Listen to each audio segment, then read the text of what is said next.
The bullets were never meant for her. They were calibrated for the hearts of 2 3-year-old children, the heirs to the most feared Italian crime family on the East Coast. But destiny has a twisted sense of humor. When the sedan's window rolled down, Serafina didn't think about the caliber, the conspiracy, or the fact that the man beside the toddlers was Marcello Draken, a man who could order a death with a single text message. She just saw children in danger. She moved, and as her blood pooled on the Manhattan pavement in broad daylight, she didn't know she had just ignited a vendetta that would dismantle an empire and thaw the frozen wasteland of a killer's soul. The lunch rush at the Venetian Rose was an elegant chaos. The clink of fine china, the murmur of power brokers, and the sharp commands of the kitchen staff echoing through the dining room. For Serafina Whitelock, it was just another Tuesday, where her shoulders ached from carrying heavy trays and her eviction notice crumpled in her apron pocket, 7 days overdue. "Table 6 needs bread, Serafina." "Move faster," Mr. Guile, the manager snapped, adjusting his poorly knotted tie with sweaty fingers. "We have a VIP in 11. Don't embarrass me." "Yes, sir," Serafina said, her voice calm despite the bone-deep exhaustion that made every step feel like wading through cement. She grabbed the silver water pitcher and navigated the maze of tables with practiced grace. The restaurant was an upscale hunting ground for Manhattan's elite, but this afternoon the energy had changed. An unnatural stillness had settled over the corner booth by the window. Serafina approached table 11, the premium corner seat with a view of the street. It was occupied by a man who looked like he'd been sculpted from marble and poured into a charcoal 3-piece suit that probably cost more than Serafina's annual salary. Marcello Draken. Even Serafina, who kept her head down and avoided the society pages, recognized him. The financial papers called him a real estate mogul. The streets called him Il Drago, the dragon. He was devastatingly handsome, with a sharp jawline and dark eyes that held the weight of 1,000 unspoken threats. But it was the aura of controlled violence around him that made waitstaff avoid eye contact. But today, the dragon was playing house. Seated across from him were 2 small children, a boy and a girl, no more than 3 years old, Nikolai and Nomi. They were dressed in matching navy suits and a tiny dress, looking solemn and out of place, like miniature adults forced into a world too big for them. "Eat your vegetables," Marcello said. His voice was deep, commanding, edged with the authority of someone used to absolute obedience. But there was a strain there, the tone of a man who could control an organization of hundreds, but couldn't convince a toddler to eat broccoli. "They're yucky, Papa," Nomi whined, pushing the green florets around her plate with a tiny fork. "I want chicken nuggets." "This is a Michelin-recommended Italian restaurant, Nomi. They do not make chicken nuggets," Marcello said, pinching the bridge of his nose. The gesture made him look almost human. Serafina stepped forward, filling their crystal water glasses with the precision of someone who'd done this 1,000 times. "Actually," she said softly, and Marcello's head snapped up, his dark gaze locking onto hers with laser intensity. The air grew heavy. Staff didn't interrupt Marcello Draken. Ever. If the kitchen cuts the chicken Milanese into small squares and serves it with marinara on the side, it's basically fancy nuggets. Marcello stared at her. The silence stretched. Most people withered under that gaze. Serafina held it, then smiled at the twins. "And the green trees," she said to Nomi, crouching slightly to the girl's level. "If you eat 3 of them, you unlock secret princess powers. That's how Elsa learned to make ice. Lots of broccoli." Nomi's eyes went wide. "Really? Would I lie about magic?" Serafina winked. "So, squares of chicken and we keep the trees?" Nikolai asked, his small voice tentative. "Deal!" both children shouted. Marcello studied the waitress. He saw the frayed hem of her blue uniform, the dark shadows under her striking amber eyes, the redness of her hands from endless dishwashing. But he also saw something else, a backbone of steel. She didn't fear him. She didn't even seem to notice his reputation. "Make it happen," Marcello said, dismissing her with a slight nod, though his gaze followed her as she walked away, lingering a fraction too long. For the next 40 minutes, Serafina tended to them. She brought extra napkins before they were needed. She refilled juice cups without being asked. She treated Marcello Draken not as a crime lord, but as an exhausted single father, trying to survive lunch with toddlers. When the check arrived, Marcello placed a black American Express card on the leather folder. "Thank you," he said. 2 words, clipped, but it was more courtesy than he'd shown anyone in months. "You're very welcome, Mr. Draken," Serafina replied. "Your children are delightful." "They are terrors," he corrected, though the corner of his mouth twitched with something that might have been pride. He stood, buttoning his suit jacket. The movement was a signal. Instantly, 2 massive men in dark suits who'd been positioned at the bar rose in perfect synchronization, his security team. They moved toward the entrance ahead of him, eyes scanning the street. "Come, Bambini," Marcello said, taking Nomi's hand while Nikolai gripped his other side. Serafina collected the check folder. Inside was 6 crisp $100 bills. She gasped, her hands trembling. $600. That was her rent. That was keeping the electricity on. That was not choosing between food and medication. She clutched the folder to her chest and rushed toward the entrance. She had to thank him properly. This man, this terrifying, powerful stranger, had just given her a lifeline. She pushed through the glass doors into the bright Manhattan afternoon. The sun hung high in a cloudless sky. The wet pavement from an earlier rain shower reflected the light like black glass. The valet was bringing a sleek, armored black Mercedes SUV to the curb. Marcello was crouched on the sidewalk, adjusting the collar of Nikolai's tiny jacket, his broad back to the street. The twins stood close, Nomi twisting to look back at the restaurant. That was when Serafina saw it. Across the street, parked between a delivery truck and a taxi, sat a black sedan with tinted windows. The rear passenger window was sliding down. Not all the way, just enough. Just enough for the barrel of a submachine gun to emerge into the afternoon sunlight. The metal caught the light, a brief, deadly glint. Time fractured into slow motion. The security guards were facing the wrong direction, focused on the valet and the approaching vehicle. Marcello was still kneeling, vulnerable, unaware. The twins were exposed, standing in the open. No one saw it. No one but her. "Get down!" Serafina screamed. The sound ripped from her throat. Raw, primal, terrified. She didn't think. Didn't calculate. Didn't consider her own safety. She dropped the check folder. The bills scattered in the wind. She didn't run away. She ran forward.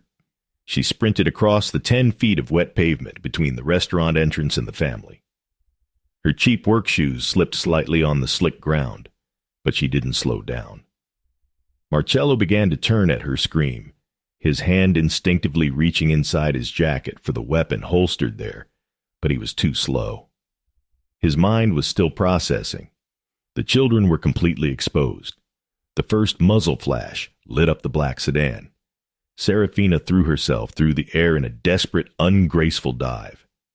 She wrapped both arms around Nikolai and Nomi, tackling them to the hard concrete and covering their small bodies with her own fragile frame. Pop, pop, pop, pop. The sounds were eerily quiet, suppressed rounds, like hands clapping underwater.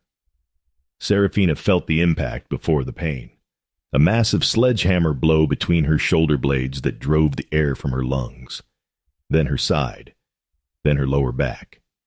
Each bullet punched through her like a physical force, spinning her partially as she curled tighter around the children.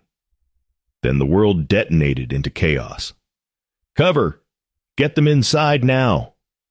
Marcello's voice was no longer human. It was a roar of pure, incandescent fury. He had his weapon out in a heartbeat, a matte black Beretta, and he fired 6 controlled shots at the fleeing sedan. The rear windshield spiderwebbed, then shattered.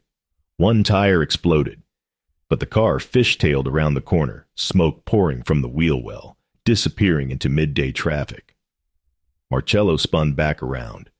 The scene before him was a nightmare. Serafina lay sprawled on the wet pavement right there at the restaurant entrance, her blue and white uniform blooming with crimson. Her arms were still locked around his children. She wasn't moving. Nomi was on her knees beside her, screaming, "Wake up! Wake up, nice lady! Please wake up!" Nikolai stood frozen 3 feet away, his small hands covered in bright red blood, his face locked in an expression of absolute horror. He couldn't speak, couldn't move, just stared. Restaurant patrons were screaming. Someone was shouting for an ambulance. Glass from the sedan shots had shattered a storefront window across the street. Marcello dropped to his knees on the pavement, heedless of the blood soaking into his expensive suit. He gently, so gently, turned Serafina onto her side. Her face was deathly pale. Her eyes fluttered, losing focus. Blood trickled from the corner of her mouth. She was going into shock. "Why?" Marcello demanded, his voice breaking in a way it never had. "Why would you do that? You don't know us. You owe us nothing." Serafina's amber eyes found his face. Her lips moved, barely a whisper.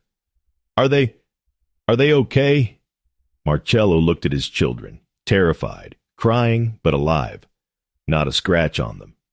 "They're alive," he said, his throat tight. "Because of you." A ghost of a smile crossed Serafina's blood-stained lips. "Good. That's good." Her eyes rolled back. Her body went limp. "No. No." Marcello's hand went to her neck, feeling for a pulse. It was there. Thready. Weak. Fading fast. "You don't get to die, do you hear me? You don't get to quit." He scooped her up in his arms. She weighed almost nothing. A second black SUV from his security convoy screeched to a halt at the curb, door flying open. "Mount Sinai now!" Marcello barked at the driver as he climbed in, with Serafina cradled against his chest. "Call Dr. Romano. Tell her if this woman dies, I will burn the hospital to the ground." As the vehicle tore through red lights, sirens wailing in the distance, Marcello looked down at the dying stranger, who'd thrown herself between bullets and his children. Her blood soaked into his shirt, warm and wet. He touched her pale cheek. It was already growing cold. "Who are you?" he whispered. Serafina woke to the sterile smell of antiseptic and the steady beep of machines. Her body felt like shattered glass held together by string. Every breath stabbed. White ceiling tiles swam into focus above her, and beyond them, armed men in dark suits flanking her door. "Miss Whitelock?" A woman's voice, clinical but not unkind. Dr. Isabella Romano stood beside the bed, her dark hair pulled back severely, eyes assessing. "You've been unconscious for 18 hours. 3 gunshot wounds. 1 shattered your clavicle. 1 punctured your left lung. 1 grazed your ribs. You lost 40% of your blood volume. You coded twice on the table." Panic clawed at Serafina's chest. I don't have insurance. I can't afford." The door opened. Marcello Draken filled the doorway, still wearing yesterday's blood-stained shirt. He looked like he hadn't slept, hadn't left. "You won't see a bill," he said, his voice rough. "I own this wing."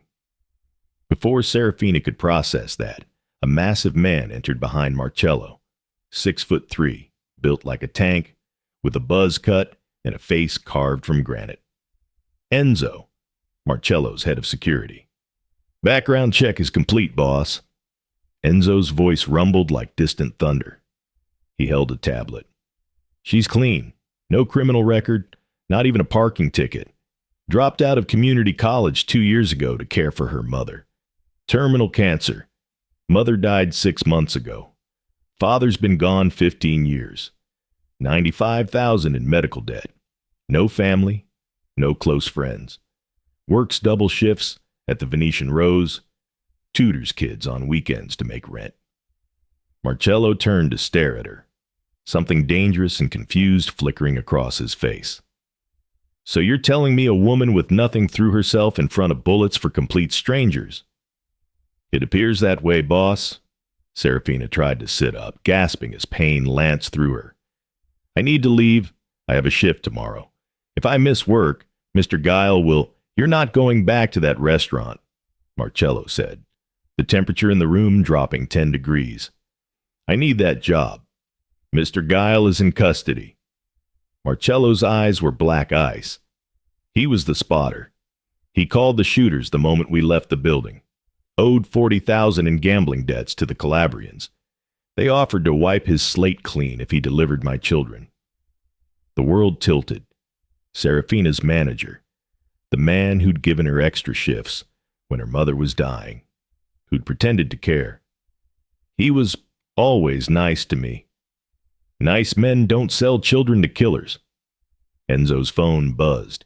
He answered, listened, and his weathered face went pale. Boss, we traced the order. He paused. The hit came from inside. Marcello went utterly still. Inside? Who? Your cousin, Dante Volpe. The silence that followed was murderous. Then Marcello turned to Serafina, his expression shifting from rage to something harder. Resolve.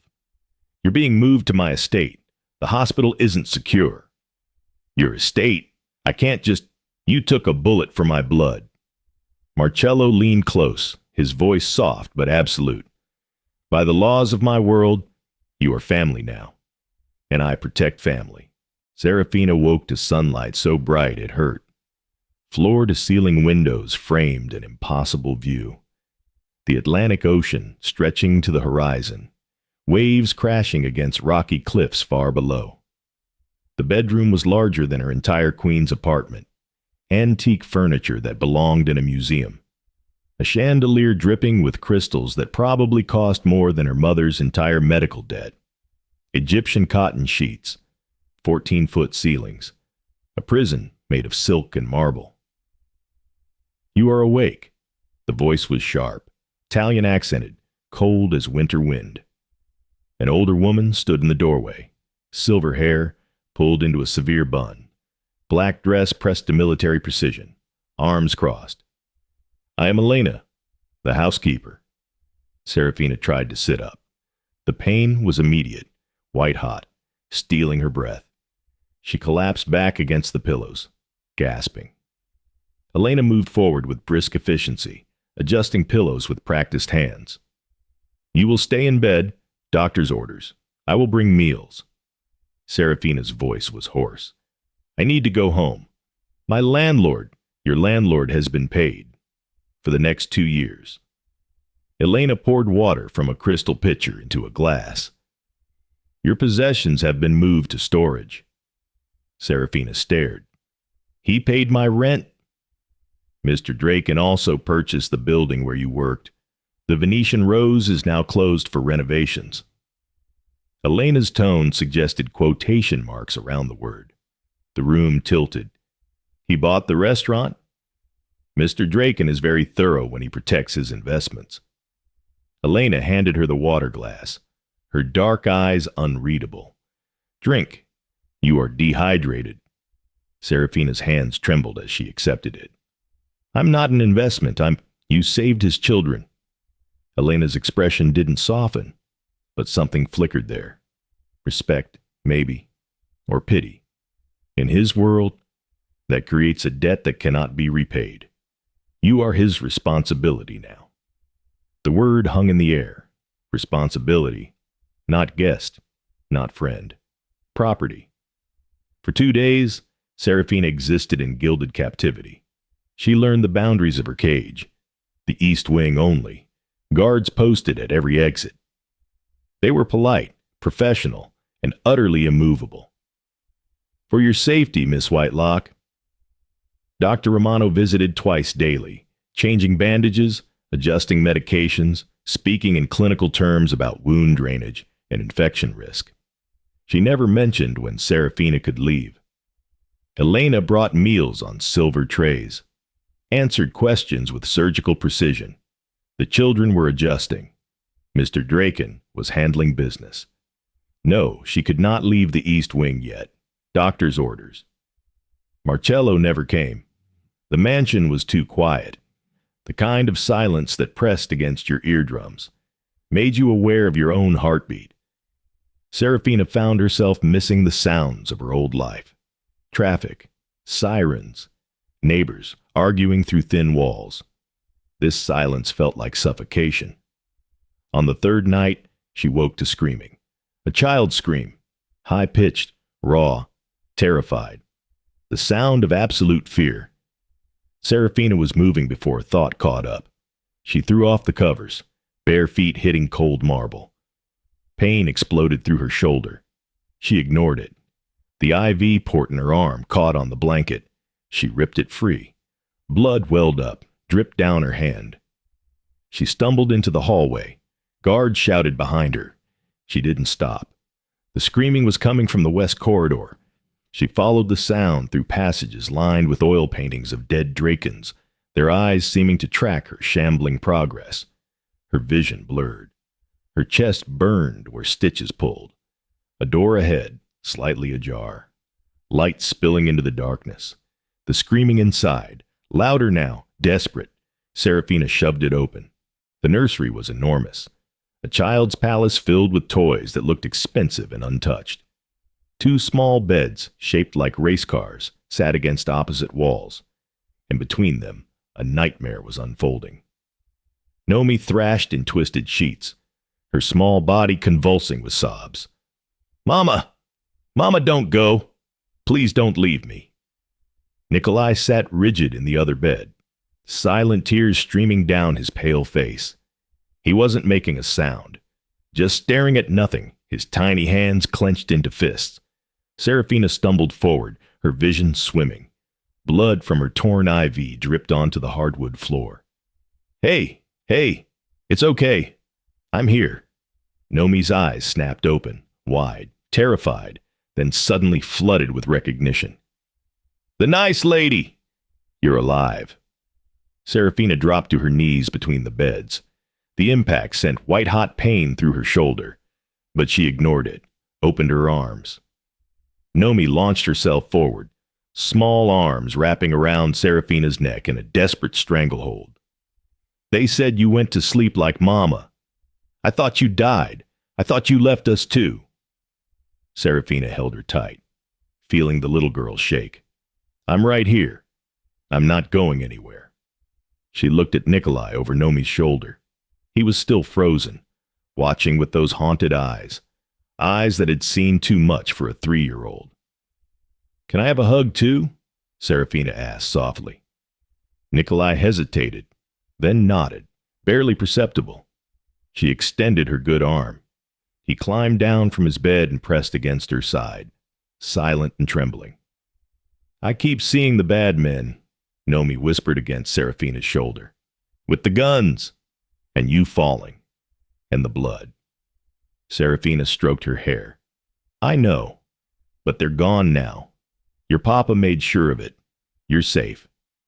She began to hum, a melody her mother used to sing when Serafina couldn't sleep. Soft, lilting, wordless.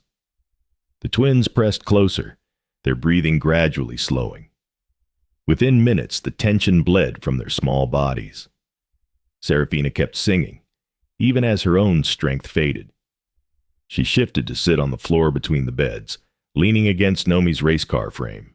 She held both their hands, Nomi's grip tight, Nikolai's hesitant but present. Her voice grew softer. Her eyelids grew heavy. She didn't hear the door open. Marcello stood in the doorway, still in his 3-piece suit. Blood, spattered his collar. Mr. Giles' blood, from the execution he'd carried out in a warehouse 3 hours ago. His hands still smelled like gunpowder and death. But he froze at the sight before him. Serafina slumped against his daughter's bed, fast asleep. Blood dried on her hand from the torn IV. Her face was pale, peaceful, despite the pain she must be in. His children curled toward her, like flowers toward sunlight. Nomi's small hand still clutching Serafina's. Nikolai's face pressed against her shoulder. Something in Marcello's chest cracked, an unfamiliar feeling, warm, terrifying, overwhelming. He moved silently across the room, grabbed the cashmere throw from the reading nook and draped it carefully over her shoulders. She didn't wake. He lowered himself into the wooden rocking chair in the corner. His gun, still loaded, safety off, rested across his lap. He'd killed a man tonight, watched the light leave his eyes without remorse. But now he sat in this room, watching a wounded waitress protect his children in her sleep, and felt something he hadn't felt in 2 years. Hope. He'd become something dark after his wife's death. Cold, calculating, merciless. Everyone feared him. No one dared get close. But this woman, this stranger with nothing to gain, had thrown herself between bullets and his children without hesitation. And now she was here, broken and bleeding, still choosing them over her own safety. He would sit here all night, guard them all. And in the morning, he would make her an offer she couldn't refuse, because his children had already chosen her, and Marcello Draken always gave his children what they needed, even if what they needed was a woman who had no business surviving in his world, a woman who should run from him, but instead ran toward his children when they screamed. Serafina woke in Nomi's race car bed, confused. The last thing she remembered was sitting on the floor between the beds. Someone must have lifted her. Marcello, probably, after she'd fallen asleep. Both children were pressed against her sides, awake and staring. "You snore," Nikolai announced. Serafina laughed, a real laugh that surprised her, the first since the shooting. "I do not." "You do," Nomi insisted, giggling, "like a little piggy." From that morning forward, they became her shadows. When she limped to the library to read, they materialized with coloring books and settled at her feet. When she ate breakfast, they flanked her like tiny bodyguards. The staff watched in stunned silence. Mrs. Abelli, the certified nanny with credentials from Geneva, stood in the hallway with her arms crossed, looking ready to quit. 3 months I've been here, 3 months. She shows up half dead, and they follow her like ducklings. Elena's response was quiet. Perhaps they recognized someone who would die for them. But Marcello remained absent, handling the Dante situation, Elena said tersely when Serafina asked. The words hung heavy with unspoken violence. On the 5th night, pain medication wearing thin, Serafina couldn't sleep. She wandered through dark corridors to the kitchen, seeking water and distraction. She found Marcello instead. He stood by the window in near darkness, crystal tumbler of whiskey in hand, staring at nothing. Still in his suit, but the tie was gone, collar unbuttoned. He looked haunted, exhausted, human. "Mr. Draken," she said softly. He turned, his eyes finding her in the shadows. "Serafina, you should be resting." "I could say the same about you." A dark, humorless laugh escaped him. "Rest. I killed him, Serafina. My cousin. The man I grew up with. The man who stood at my wedding. I put the gun to his head myself." She moved closer, ignoring the pain in her shoulder. "He tried to murder your children. He was family. No, family doesn't hire hitmen. Family protects. What you did, that's what fathers do." Something in Marcello's expression shattered. He set down the whiskey, turned to face her fully. You took a bullet for them. Why? You didn't know us. You owed us nothing. Because they're children, and because I know what it's like to lose the people you love. I couldn't let that happen to them. Marcello reached out, tucked a strand of hair behind her ear. His hand lingered on her cheek, warm, gentle, trembling slightly. You're too good for this world. Maybe your world needs someone good in it, she challenged. The air between them crackled with something dangerous and inevitable.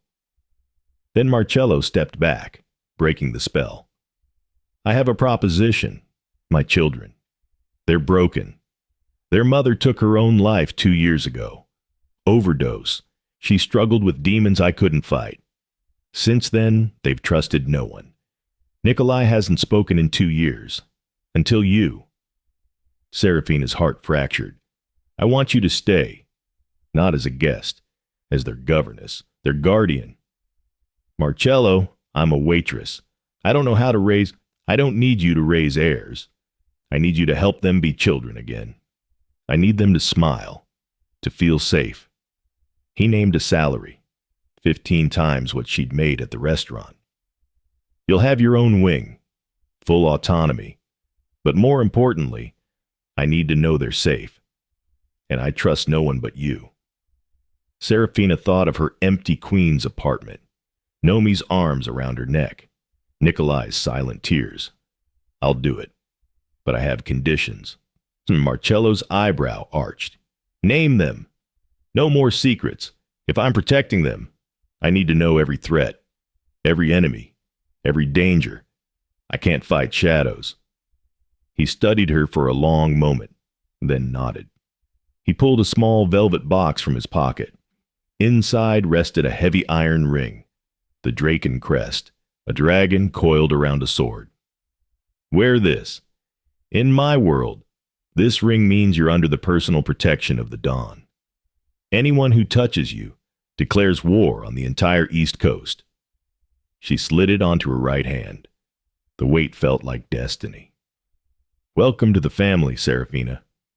A crash echoed from the entrance hall, glass shattering, shouting.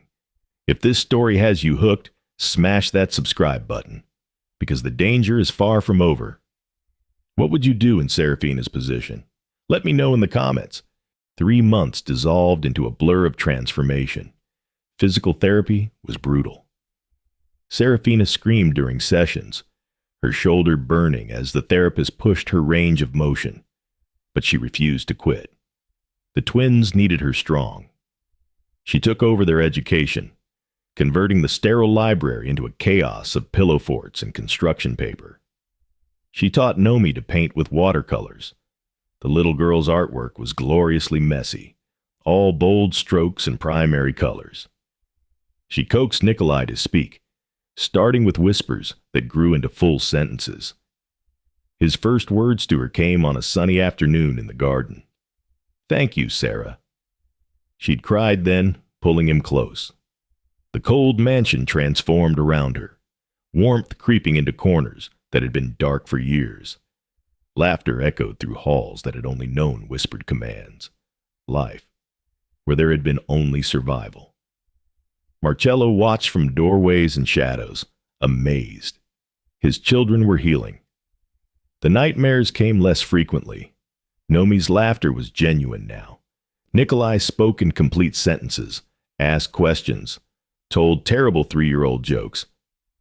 But Marcello was falling. Hard.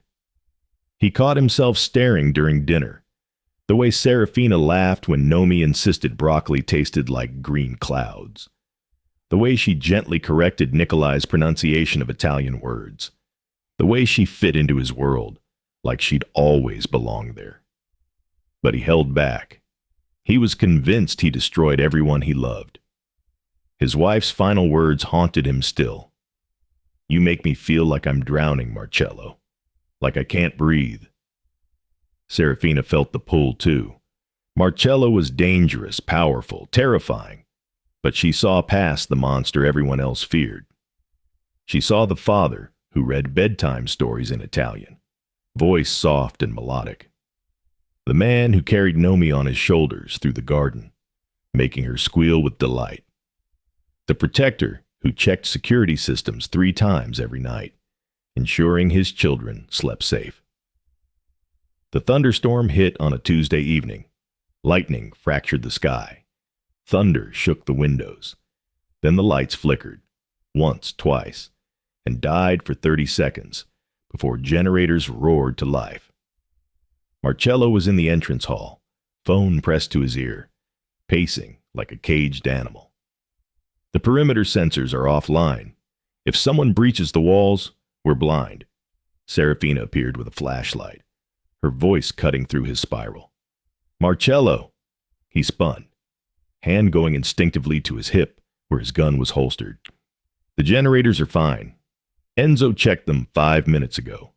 The sensors have a 6-hour battery backup. I can't afford a single gap in security. Dante had partners. The Calabrians are being hunted by every soldier you have. She stepped closer, took the phone from his hand. You've been awake for 72 hours. Sit down. I can't sit.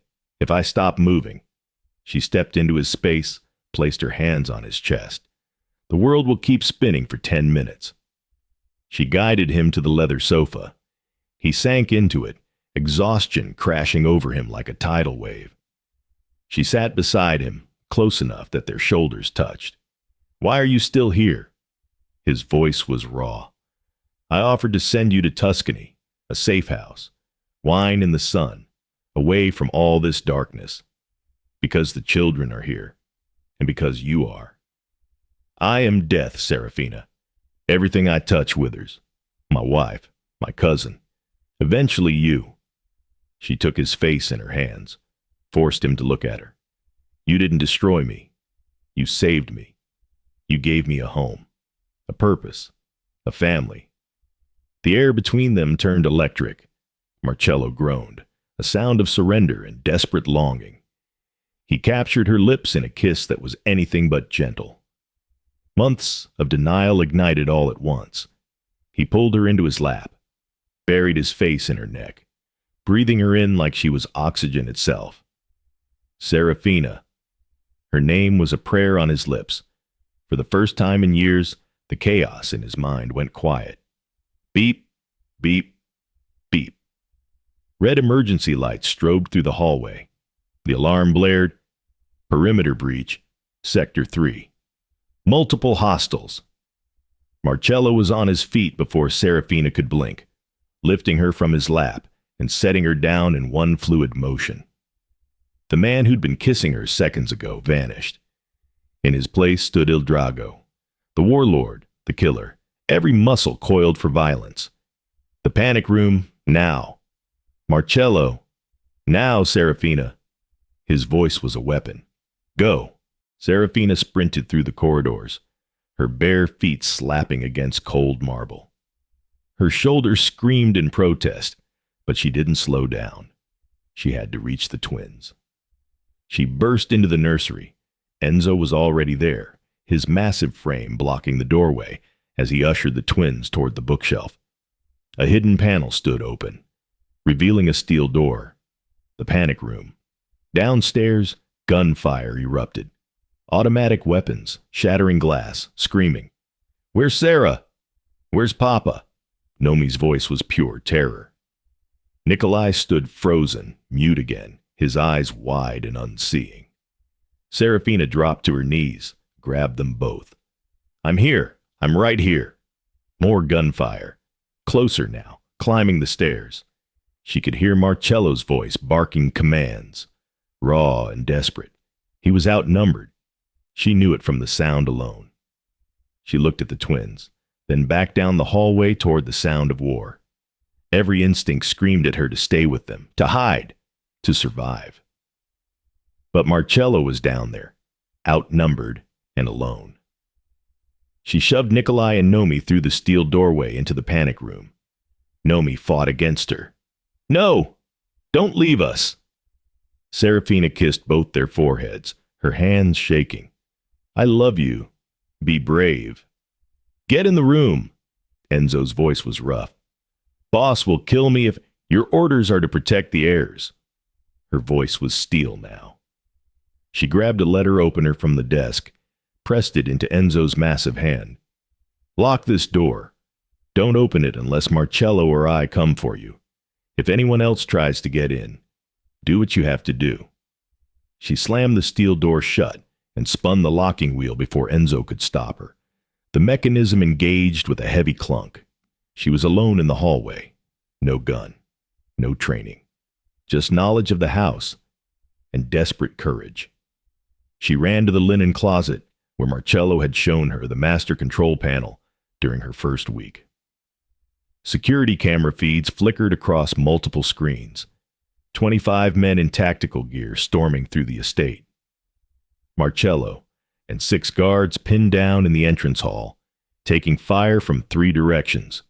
Enemy soldiers advancing through the east wing, heading straight for the nursery. Serafina's hands shook as she stared at the screens. She remembered Marcello's words during the tour. The halon gas system is for electrical fires. It displaces all oxygen in seconds. Never activate it manually unless the building is burning. She listened, boots thumping up the marble stairs. Heavy Calabrian accents echoing through the hall. Find the children. Kill the father. Bring the woman to Salvatore. They were coming for her, too. She waited, heart hammering against her ribs, watching the camera feed. 8 men reached the second floor, moving toward the nursery in tactical formation. They were 30 feet from the panic room door, 20 feet, 10, right outside the nursery door. Serafina yanked the emergency lever for the east wing hallway. Hiss! White gas flooded the corridor like a ghost. Within seconds, the men were clawing at their throats, choking, gasping. Their weapons clattered to the marble floor, eyes burning, lungs screaming for oxygen that wasn't there. They collapsed one by one, writhing on the ground. Serafina slipped out through the servants' stairwell, moving silently down the narrow passage. She grabbed a marble bust of Marcus Aurelius from its pedestal, solid, heavy, lethal in the right hands. She was done being protected. Serafina reached the second-floor balcony overlooking the entrance hall and froze. Carnage. Bodies sprawled across marble stained with blood. Marcello's guards, Calabrian soldiers, twisted together in death. The chandelier hung crooked, half its crystals shattered across the floor like fallen stars. Marcello was pinned behind an overturned console table. His suit jacket was torn. Blood smeared across his face, not his own. He ejected an empty magazine, slammed in his last one. His movements were precise but desperate. 3 Calabrian enforcers advanced on him from different angles, boxing him in with military precision. He was trapped. Movement caught her eye. A massive soldier, 6'5", face carved with scars, climbed onto the staircase railing like a cat, positioning himself directly above Marcello. The perfect kill shot. Marcello was focused on the 3 in front, reloading, completely unaware of the death waiting above him. Serafina's heart stopped. She lifted the marble bust of Marcus Aurelius over the railing. It was heavier than she expected, 40 pounds of solid stone that made her injured shoulder scream in protest. Her hands shook. The giant was raising his weapon, finger moving to the trigger. She had one chance. "Marcello!" Her scream tore through the entrance hall. The giant's head snapped toward her. His eyes widened. For a split second, their gazes locked. Predator and prey. But she couldn't tell which was which. She let go. The bus tumbled through the air, spinning slightly, 20 feet of free fall. Time stretched. She watched it plummet. Watched the man try to move. Too slow. Too late. The impact was a sound she'd never forget. A wet, hollow crack that echoed off marble walls. The giant's weapon clattered from his hands. His body jerked once, then collapsed, folding in on itself as he tumbled from the railing to the floor below. Marcello's head snapped up. Shock flooded his face, then relief, then raw terror as he saw her on the balcony, breathing hard, blood soaking through her shirt. But her distraction gave him the opening he needed. He surged forward, grabbed the fallen man's shotgun from the floor, felt its weight in his hands. The three enforcers were already turning, realizing their advantage had vanished. Too late. Marcello spun toward them, the shotgun rising to his shoulder in one fluid motion. Boom! The first enforcer went down, chest exploding in red mist. Boom! The second tried to dive behind a pillar. Didn't make it. He crumpled mid-leap. The third raised his hands, started to speak. Marcello didn't hesitate. Boom! The body hit the marble with a heavy thud. Silence fell over the entrance hall, just for a heartbeat.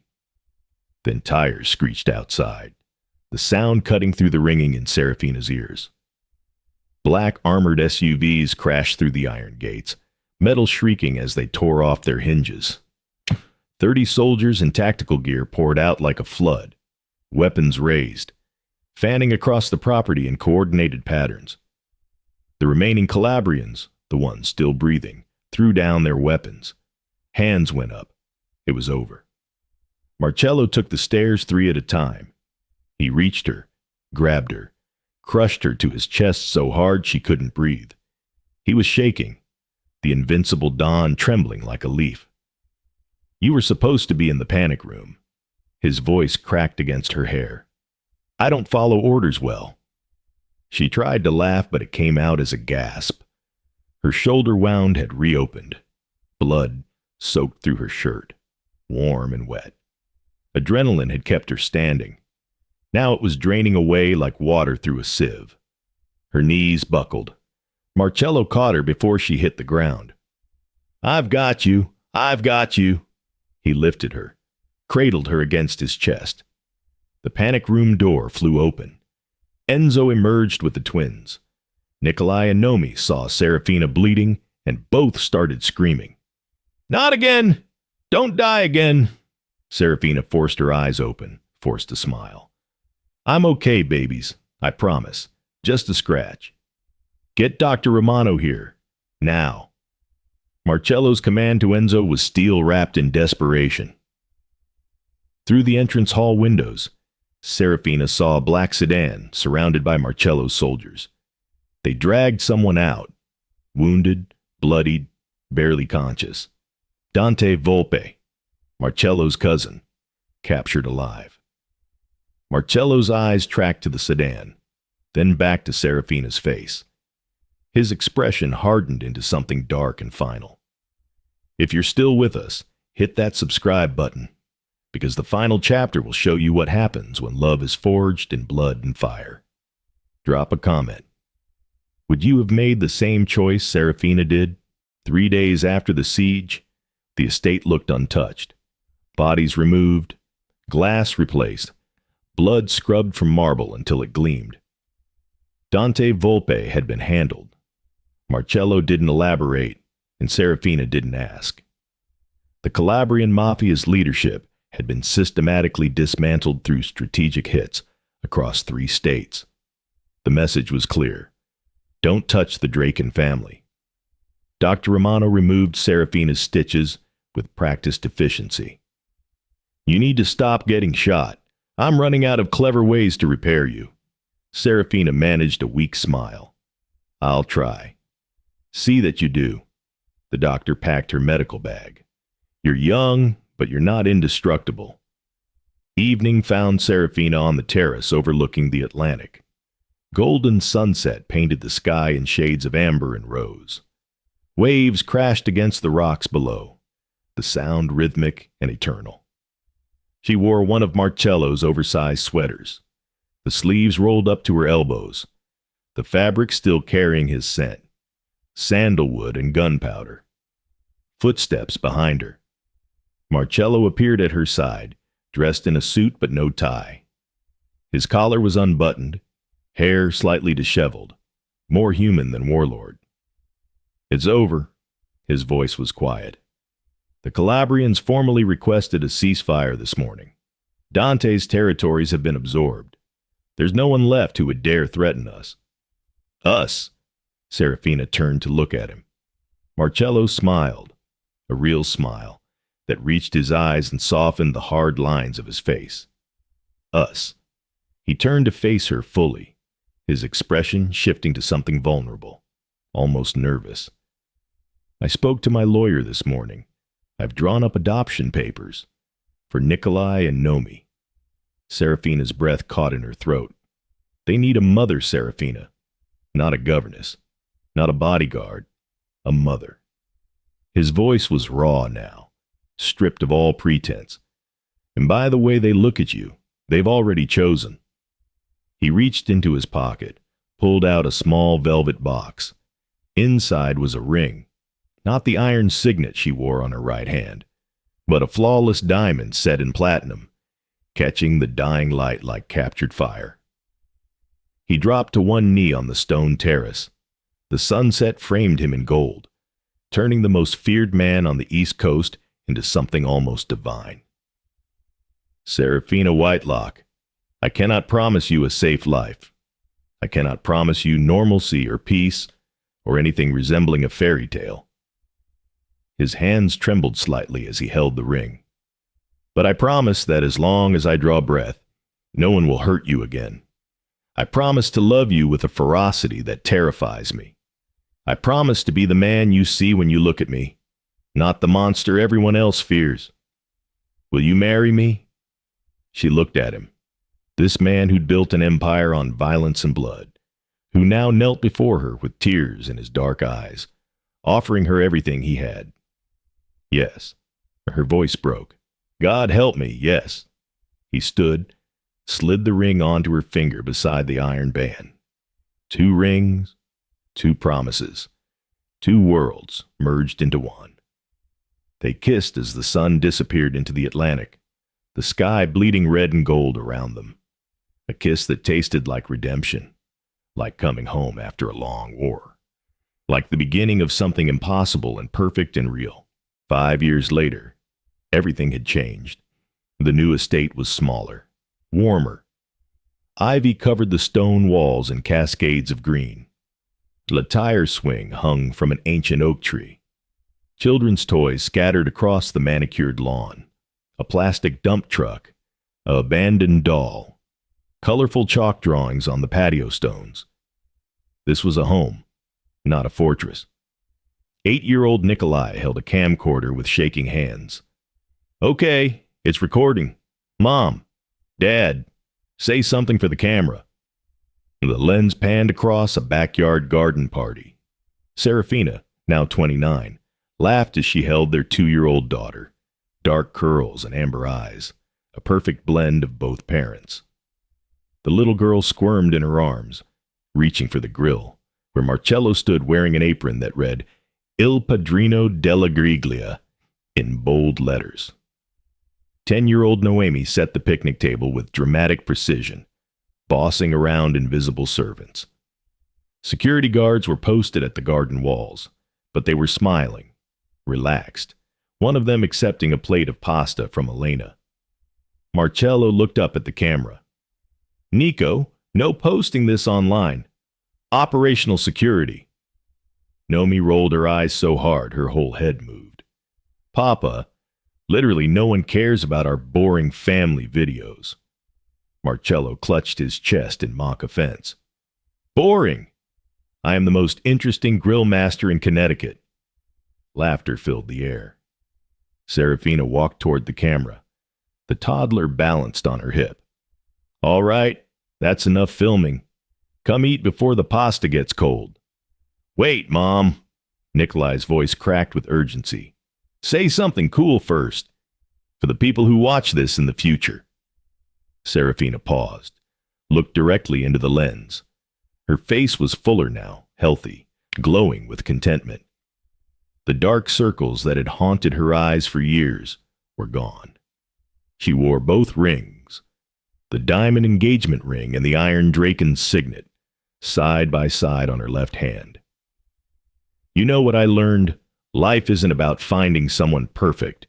It's about finding someone who will run into the fire for you when the world is burning. I was a waitress with negative $50 to my name, and a future that looked like a dead end. I didn't plan to fall in love with a man who terrified me. I didn't plan to become a mother to children who weren't mine by blood. I didn't plan to become the woman who stands beside the most powerful man on the East Coast. Her voice softened, tears glinting in her eyes. But here's the truth. Sometimes the best things in life are the ones you never planned. The family you didn't expect. The love that saved you when you thought you were beyond saving. 5 years ago, I took 4 bullets meant for 2 children I just met. And in doing that, I didn't just save them. I saved myself. I found a home. I found a purpose. So if you're watching this someday, maybe you're struggling. Maybe you feel alone. Maybe you think your life will never be more than survival. Know this. One act of courage can change everything. She smiled through her tears. Now, if you'll excuse me, I have a husband who's about to burn the chicken and children who need to eat before they stage a rebellion. I am not burning the chicken, Marcello's voice rang out, indignant. Papa, there's smoke. Nomi pointed. That's flavor smoke. Laughter erupted. Serafina reached for the camera, her smile radiant. Nikolai, turn it off. Let's live this moment, not just record it. The last image before the screen faded to black. Serafina kissing Marcello on the cheek as he dramatically insisted the chicken was perfectly grilled.